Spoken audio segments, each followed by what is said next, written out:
Hello friends, നമസ്കാരം. മഴതോരും മുമ്പേയുടെ പുതുപുത്തൻ വിശേഷത്തിലേക്ക് എല്ലാവർക്കും സ്വാഗതം. അപ്പോൾ ഈ വീഡിയോ കണ്ട് ഇഷ്ടപ്പെട്ട് കഴിഞ്ഞാൽ ലൈക്ക് തരാനും സബ് ചെയ്ത് സപ്പോർട്ട് തരാനും ആരും മറക്കരുത്. എല്ലാവർക്കും നല്ലൊരു ശുഭദിനം ആശംസിച്ചുകൊണ്ട് നമ്മൾക്ക് ഇന്നത്തെ വിശേഷത്തിലേക്ക് കടന്നാലോ. അപ്പോൾ എല്ലാവരും കണ്ടതാണ് ഇന്നലെ നമ്മുടെ ബബിതയും ബബിതയുടെ കാമുകനും കൂടി എന്താ പറയുക, ഒന്ന് കുറച്ച് നേരം കാണാനും അവരുടേതായ സമയം ചിലവഴിക്കാനും വേണ്ടിയിട്ട് അവർ പോകുന്നുണ്ട്. അപ്പോൾ ഈ പോകുന്നതിന് മുമ്പേ തന്നെ നമ്മുടെ ഹരി ഒരു സൂത്രപ്പണിയൊക്കെ ചെയ്ത് വെക്കുന്നുണ്ട്. ഹരി നമ്മുടെ നിരഞ്ജനയെ സോപ്പിട്ടുകൊണ്ട് ബബിതയ്ക്ക് ആരെങ്കിലും കാമുകന്മാരുണ്ടോ, അവൾ എവിടേക്കെങ്കിലുമൊക്കെ പോകുന്നുണ്ടോ, കാണുന്നുണ്ടോ അവർ തമ്മിൽ എന്നെല്ലാം ചോദിച്ചുകൊണ്ട്, അവൾ നമ്മുടെ അനിയത്തിയാണല്ലോ, എൻ്റെ അനിയത്തി തന്നെയാണല്ലോ അവളും, അപ്പോൾ അവളുടെ കാര്യങ്ങളൊക്കെ നമ്മളും ഒന്ന് ശ്രദ്ധിക്കണ്ടേ എന്നെല്ലാം പറഞ്ഞ് നമ്മുടെ ബബിതയെ സോപ്പിട്ടുകൊണ്ട് ബബിത അവളുടെ കാമുകനെ കാണാൻ പോകുകയും വല്ലതും ചെയ്യുന്നുണ്ടെങ്കിൽ അത് നീ അവളോട് സൂത്രത്തിൽ ചോദിച്ച് മനസ്സിലാക്കണമെന്നും അത് നീ എന്നോട് വന്ന് പറയണമെന്നും ഹരി നിരഞ്ജനയെ പറഞ്ഞ് ഏൽപ്പിക്കുന്നുണ്ട്. ഹരിയുടെ ദുരുദ്ദേശം എന്താണെന്ന് അറിയാത്ത പാവം നിരഞ്ജന ഇതെല്ലാം മൂളി കേൾക്കുകയും ഓക്കെ ഹരിയേട്ടാ, എന്നാൽ ഞാൻ അങ്ങനെ ചെയ്തേക്കാം, പക്ഷെ ഞാൻ പറയുന്ന കാര്യങ്ങളൊക്കെ എനിക്കും ചെയ്തു തരണം കേട്ടോ എന്നെല്ലാം നിരഞ്ജനയും പറയുന്നുണ്ട്. അങ്ങനെ അതെല്ലാം സമ്മതിച്ചുകൊണ്ട് ഹരി പറയുന്നുണ്ട്, എന്തായാലും നമ്മുടെ സ്വന്തം എൻ്റെ അനിയത്തിയല്ല എങ്കിൽ പോലും ആൻറ്റിയുടെ മോളല്ലേ, അപ്പോൾ പിന്നെ നമ്മൾ വേണ്ടേ അവളുടെ കാര്യങ്ങളൊക്കെ ഇനിയിപ്പോൾ നോക്കാൻ വേണ്ടിയിട്ട് എന്നെല്ലാം പറഞ്ഞാണ് നിരഞ്ജനയെ ഹരി സമ്മതിപ്പിച്ചെടുക്കുന്നത്. അങ്ങനെ നിരഞ്ജന പതിയെ നമ്മുടെ ബബിതയുടെ അടുത്ത് നിന്നിട്ട് സൂത്രത്തിൽ കാര്യങ്ങളെല്ലാം ചോദിച്ച് മനസ്സിലാക്കുന്നുണ്ട്. ബബിതയോട് ചോദിക്കുന്നുണ്ട്, നിനക്ക് വല്ല ബെസ്റ്റി ഉണ്ടോ, അയാളെങ്ങനെയാണ്, നിങ്ങൾ തമ്മിൽ എങ്ങനെയാണ്, ഭയങ്കര സ്നേഹമാണോ, നിങ്ങൾ എവിടെയെങ്കിലും പോവാറുണ്ടോ, കാണാറുണ്ടോ, അങ്ങനെയെല്ലാം ചോദിക്കുന്നുണ്ട് ബബിതയോട്. അപ്പോൾ ബബിത പറയുന്നുണ്ട്, അതെ, അവനെ എനിക്ക് ഭയങ്കര ഇഷ്ടമാണ്, എന്താണെന്നറിയില്ല, അവനായിട്ടുള്ള നിമിഷങ്ങളെല്ലാം എനിക്ക് ഭയങ്കര സന്തോഷം നിറഞ്ഞതാണ്. എൻ്റെ വീട്ടിൽ എൻ്റെ അച്ഛൻ്റെയും അല്ലെങ്കിൽ എൻ്റെ അമ്മയുടെയും എൻ്റെ സഹോദരങ്ങളുടെയും എവിടെ നിന്നും കിട്ടാത്ത സ്നേഹവും സന്തോഷവും പരിഗണനയും എല്ലാനുമാണ് അവൻ എനിക്ക് തരുന്നത്. അതുകൊണ്ട് എനിക്ക് അവനെ വേണം, അവനെ മറക്കാൻ പറ്റില്ല, ലൈഫ് ലോങ് അവൻ എൻ്റെ കൂടെ തന്നെ വേണം എന്നാണ് എനിക്ക് ആഗ്രഹം, അവൻ എൻ്റെ നല്ല ബെസ്റ്റിയാണ് എന്നെല്ലാം പറയുന്നുണ്ട് ബബിത. അങ്ങനെ സൂത്രത്തിൽ അവർ പിറ്റേ ദിവസം പോകുന്ന ബബിത പിറ്റേ ദിവസം കാമുകനെ കാണാൻ പോകുന്ന സ്ഥലവും കാര്യങ്ങളും എല്ലാം തന്നെ നമ്മുടെ എന്താ പറയുക, കുറുക്കൻ്റെ പോലെ നിന്നിട്ട് നിരഞ്ജന എല്ലാം ചോദിച്ച് മനസ്സിലാക്കുകയും അത് ആ കയ്യോടെ തന്നെ അപ്പുറത്ത് നമ്മുടെ ഹരിയോട് ചെന്ന് പറഞ്ഞു കൊടുക്കുകയും ചെയ്യുന്നുണ്ട്. ഇതൊന്നും അറിയാതെയാണ് നമ്മുടെ ബബിത തൻ്റെ കാമുകനെ കാണാൻ പോകുന്നത്. ബബിതയും കാമുകനും പോയിട്ട് ആ ഒരു വിജനമായ സ്ഥലത്തുള്ള ആ വീട്ടിലേക്ക് പോകുന്നതെല്ലാം നമ്മുടെ പുറകെ തന്നെ ഹരിയും വാച്ച് ചെയ്യുന്നുണ്ടായിരുന്നു. അങ്ങനെ അവരവിടെ ചെന്നപ്പോൾ ബബിതയും അവളുടെ കാമുകനും കൂടി എന്താ പറയുക കുറേ നേരം സംസാരിക്കുന്നുണ്ട്. അത് കഴിഞ്ഞ് അവരുടേതായ പ്രണയ നിമിഷങ്ങളെല്ലാം അവർ അവിടെ ചെയ്യുന്നുണ്ട്. പരസ്പരം കെട്ടിപ്പിടിക്കുകയും സംസാരിക്കുകയും എല്ലാം ചെയ്യുന്നുണ്ട്. ഇതെല്ലാം തന്നെ നമ്മുടെ ഹരി എന്ത് ചെയ്യുന്നുണ്ട്, എല്ലാം ഫോണിൽ പകർത്തുന്നുണ്ടായിരുന്നു. അത് കഴിഞ്ഞ് ഹരി തിരിച്ചു പോരുന്നുണ്ട്. അത് കഴിഞ്ഞ് വീട്ടിലെത്തുന്ന ബബിത പക്ഷേ ഇതൊന്നും അറിയാതെ എന്താ പറയുക, തൻ്റെ ബെസ്റ്റിയായിട്ടുള്ള സ്വകാര്യ നിമിഷങ്ങളും പ്രണയ നിമിഷങ്ങളും എല്ലാം ഓർത്തുകൊണ്ട് വളരെ സന്തോഷത്തോടു കൂടിയാണ് ഇതൊന്നും അറിയാതെ വീട്ടിലേക്ക് വന്നു കയറുന്നത്. ഹരിയാണെങ്കിൽ ഇനിയിപ്പോൾ ബബിത വരട്ടെ, അടുത്ത അവൻ്റെ എന്താ പറയുക ദുരുദ്ദേശവും എല്ലാനും മനസ്സിൽ ഭയങ്കരമായിട്ട് അവൻ പ്ലാൻ ചെയ്തുകൊണ്ടിരിക്കുകയായിരുന്നു. അത് കഴിഞ്ഞിട്ട് നമ്മൾ കാണുന്നത് ഹോസ്പിറ്റലിലെ സീനാണ്. അപ്പോൾ ബാലചന്ദ്രൻ്റെ പെങ്ങൾ പറയുന്നുണ്ട്, എത്ര നാളെന്ന് വെച്ചാൽ എത്ര ദിവസം എന്ന് വെച്ചാൽ ഇങ്ങനെ ഹോസ്പിറ്റലിൽ നിൽക്കുക, വീട്ടിൽ എനിക്കും കാര്യങ്ങളൊക്കെ ഇല്ലേ, അതുകൊണ്ട് ഞാനൊന്ന് വീട്ടിലേക്ക് പോവാണ്, വേറെ ആരും ഇല്ലല്ലോ മാറി മറിഞ്ഞ് നിൽക്കാനായിട്ട്, ആ കമലയൊന്നും ഇവിടെ തിരിഞ്ഞു നോക്കുന്നു പോലും ഇല്ല എന്നെല്ലാം പറയുന്നുണ്ട് ബാലചന്ദ്രൻ്റെ പെങ്ങൾ. അപ്പോൾ ഇതെല്ലാം കേട്ട് ഇങ്ങനെ കിടക്കുകയാണ് വൈജയന്തി. അപ്പോൾ കമല പറയുന്നുണ്ട്, ഇനിയിപ്പോൾ ഞാനിപ്പോൾ ഒന്ന് വീട്ടിലേക്ക് പോവാണ്, അപ്പോൾ നിന്നെ നോക്കാനായിട്ട് അലീനയാണ് വരുന്നത്, വേറെ ആരും നോക്കാനില്ലല്ലോ, അപ്പോൾ അവൾ വരും, ഞാനപ്പോൾ ഇന്ന് പോകും എന്നൊക്കെ പറയുന്നുണ്ട്. അപ്പോൾ ഇത് കേൾക്കുന്ന വൈജയന്തി പറയുന്നുണ്ട്, അവളാണെങ്കിൽ അവൾ ഇങ്ങോട്ട് എന്നെ വരണ്ട, എന്നെ അവൾ നോക്കണ്ട, എനിക്കത് ഇഷ്ടമല്ല എന്നൊക്കെ പറയുന്നുണ്ട്. അങ്ങനെ അത് കഴിഞ്ഞിട്ട് പിന്നെ നമ്മുടെ അലീനയെ ഹോസ്പിറ്റലിൽ കൊണ്ടുവിടുന്നത് ബാലചന്ദ്രനാണ് കേട്ടോ. അപ്പോൾ ബാലചന്ദ്രൻ പറയുന്നുണ്ട്, മോളെ ഹോസ്പിറ്റലിലാണ്, അവൾ കിടന്ന കിടപ്പിലാണ്, എന്നാൽ പോലും അവളുടെ സ്വഭാവത്തിനൊന്നും യാതൊരു മാറ്റവും വന്നിട്ടില്ല കേട്ടോ. നിൻ്റെ അമ്മയാണ് എന്നാലും പറയാണ്, അവളുടെ ആ ഒരു വാശിയും വൈരാഗ്യവും എല്ലാം ഇപ്പോഴും അതേപടിയുണ്ട്. നിന്നോടവൾ ദേഷ്യത്തിലും ഒക്കെ ആയിരിക്കുള്ളൂ സംസാരിക്കുകയും എന്ത് ചെയ്യുന്നത്. നീ അത് കേട്ട് പഞ്ചപുച്ഛമടക്കി അവളുടെ കീഴിൽ നിന്ന് കൊടുക്കേണ്ട കാര്യമൊന്നും നിനക്കില്ല. നിൻ്റെ അമ്മയല്ലേ അവൾ. അതുകൊണ്ട് തന്നെ അവൾക്കറിയില്ലെങ്കിൽ പോലും നിനക്കറിയാലോ അമ്മയാണെന്ന്. അപ്പം നീ അവളുടെ താഴ്ന്നു നിന്ന് കൊടുക്കേണ്ട യാതൊരു കാര്യവും ഇല്ല.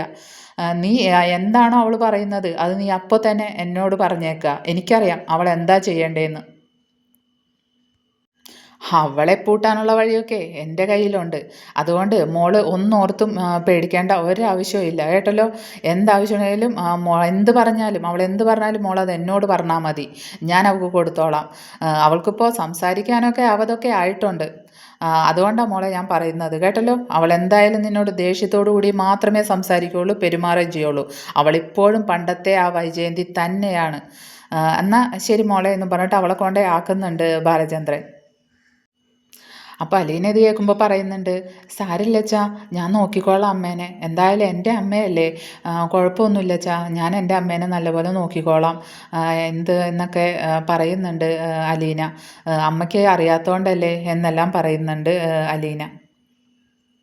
അങ്ങനെ അലീന റൂമും തുറന്ന് നമ്മുടെ വൈജയന്തിനെ കാണാനായിട്ട് കയറി ചെല്ലാണ്.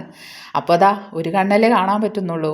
അങ്ങനെ ആ ഒരു കണ്ണുകൊണ്ട് നമ്മുടെ അലീനയെ വളരെ ദേഷ്യത്തിലാണ് കേട്ടോ നോക്കുന്നത് വൈജയന്തി.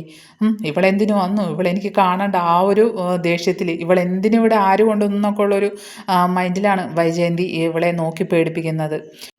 പാവം അലീന ഇത് കണ്ടിട്ടും അവൾ വൈജയന്തിയുടെ അടുത്ത് നിന്ന് ചോദിക്കുന്നുണ്ട്, മാഡം എന്തെങ്കിലും ആവശ്യമുണ്ടെങ്കിൽ പറയണം മാഡം, ഞാനാണിന്നും മാഡത്തിനെ നോക്കാൻ നിൽക്കുന്നത്, അതുകൊണ്ട് മാഡം എന്തെങ്കിലും ആവശ്യമുണ്ടെങ്കിൽ എന്നോട് പറയണം കേട്ടോ, എന്തെങ്കിലും വേണോ മാഡം എന്ന് ചെന്ന് ചോദിക്കുന്നുണ്ട് പാവം. അപ്പോൾ വൈജയന്തി ചോദിക്കുന്നുണ്ട്, എനിക്ക് നിൻ്റെ യാതൊരു അവകാശവും വേണ്ട, നീ എന്നെ നോക്കാനും നിൽക്കണ്ട, നീ ഒന്ന് ഇവിടുന്ന് പോയി തന്നാൽ മതി, നീ വന്നു കഴിഞ്ഞാൽ എനിക്ക് എൻ്റെ സ്വസ്ഥതയും സമാധാനവും എല്ലാമാണ് നഷ്ടപ്പെടുന്നത് എന്നെല്ലാം വൈജയന്തി ഭയങ്കര ദേഷ്യത്തിൽ അലീനയോട് പറയുന്നുണ്ട്. അപ്പോൾ അലീന ചോദിക്കുന്നുണ്ട്, എന്താ മാഡം ഇങ്ങനെയൊക്കെ പറയുന്നേ, ഞാൻ എൻ്റെ അമ്മയുടെ സ്ഥാനത്തല്ലേ മാഡത്തിനെ കണ്ടിട്ടുള്ളൂ, മാഡം ഇങ്ങനെയൊന്നും പറയരുത്, മാഡത്തിനെ വേറെ ആരും നോക്കാനില്ലാത്തതുകൊണ്ടല്ലേ ഞാൻ നിൽക്കുന്നത് എന്നെല്ലാം നമ്മുടെ അലീന പാവത്തോടു കൂടി ചോദിക്കുന്നുണ്ട്.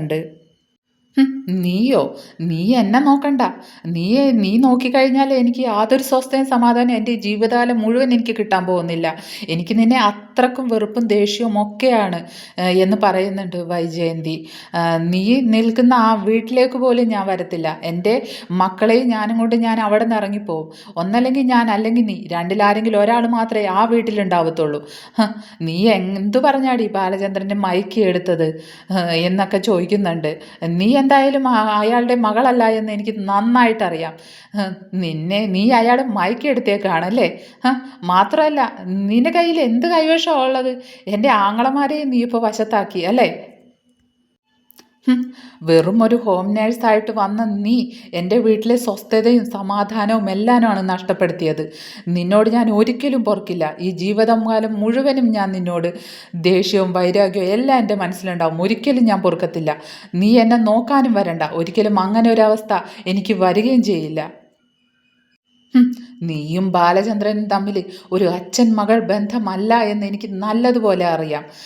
എന്തായാലും ഇനി എല്ലാവരും കൂടി ഒരുമിച്ച് ആ വീട്ടിൽ കാണത്തില്ല. ഞാൻ എന്തായാലും ആ വീട്ടിൽ നിന്ന് ഇറങ്ങിപ്പോവും, ഒന്നല്ലെങ്കിൽ നീ പോകണം അല്ലെങ്കിൽ ഞാൻ പോകണം, ആരെങ്കിലും ഒരാൾ മതി ഇനി അവിടെ. ഇതൊക്കെ കേൾക്കുന്ന അലീനയ്ക്ക് ഭയങ്കരമായിട്ട് വിഷമം വരുന്നുണ്ട്. അപ്പോൾ അവൾ പറയുന്നുണ്ട്, മാഡം ഇങ്ങനെയൊന്നും പറയരുത്, അച്ഛനെങ്ങാൻ കേട്ടിട്ട് വന്നു കഴിഞ്ഞാൽ പിന്നെ അത് മതി, വെറുതെ മാഡം ഇങ്ങനെയൊന്നും പറയരുത് എന്നെല്ലാം അലീന പറയുന്നുണ്ട്. അത് കഴിഞ്ഞ് പിന്നെ നമ്മൾ കാണിക്കുന്നത് വീട്ടിലേക്ക് വന്നു കയറുന്ന ബബിതയെയും എല്ലാം എന്താ പറയുക കുബുദ്ധികളെല്ലാം പ്ലാൻ ചെയ്ത് വയ്ക്കുന്ന നമ്മുടെ ഹരിയെയുമാണ്.